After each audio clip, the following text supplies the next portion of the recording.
सूर्ययान जो आप देख रहे हैं, भारत ने सूर्ययान बना लिया है और ये सूर्ययान की अलग अलग तस्वीरें मैं आपको दिखा रहा हूं। फुल स्क्रीन लीजिए जरा इसको एक बार। ये सूर्ययान की तस्वीर आप देख रहे हैं, ये सूरज के बारे में पता करेगा।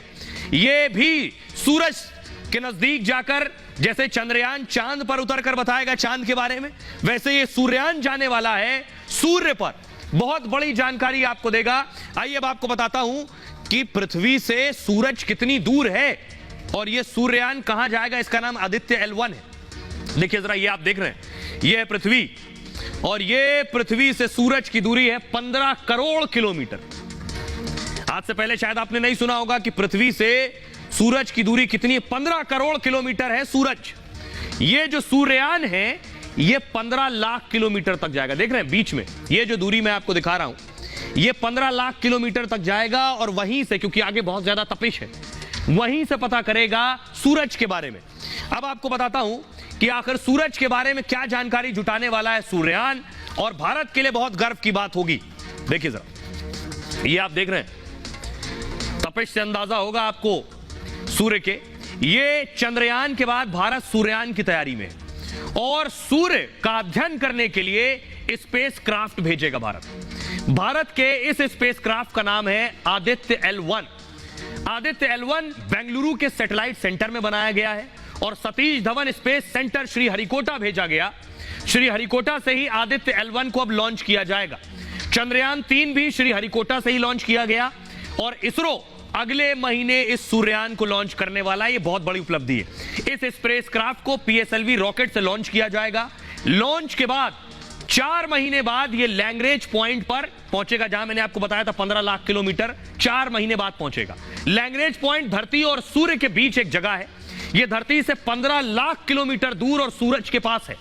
इस जगह पर रखा गया है और कोई भी ऑब्जेक्ट स्थिर रहता है, यानी यह स्पेसक्राफ्ट धरती से 15 लाख किलोमीटर जाएगा और वहीं रुक जाएगा। वहां कोई भी ऑब्जेक्ट, कोई भी चीज जाकर स्थिर हो जाती है, इसलिए इसे अंतरिक्ष का पार्किंग स्पेस भी कहते हैं। इस जगह पर ग्रहण का असर भी नहीं पड़ता है और इसी जगह पर दूसरे देश के सैटेलाइट भी हैं, यानी सूर्ययान बिना रुकावट के स्टडी कर सकता है।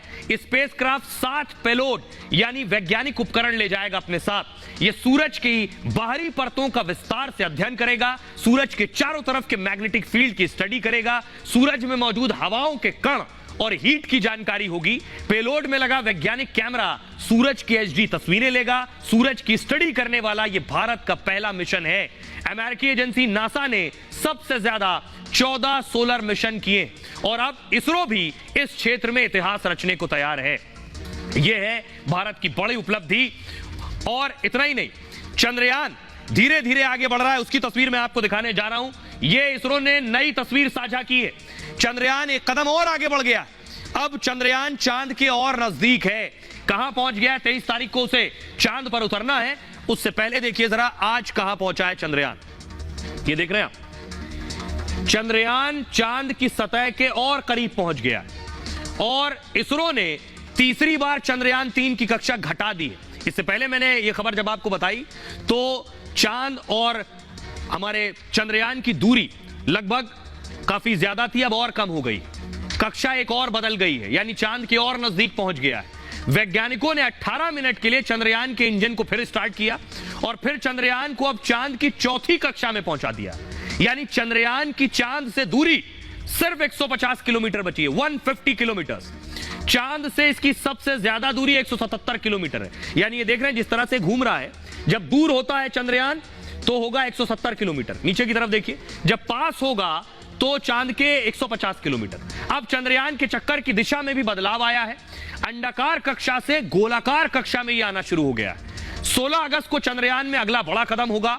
इसे चांद की 5वीं कक्षा में डाला जाएगा। चंद्रयान को 100 किलोमीटर की कक्षा में लाया जाएगा और इसके अगले दिन फिर मिशन और आगे बढ़ेगा। 17 अगस्त को प्रोपल्शन मॉड्यूल को लैंडर से अलग करेगा।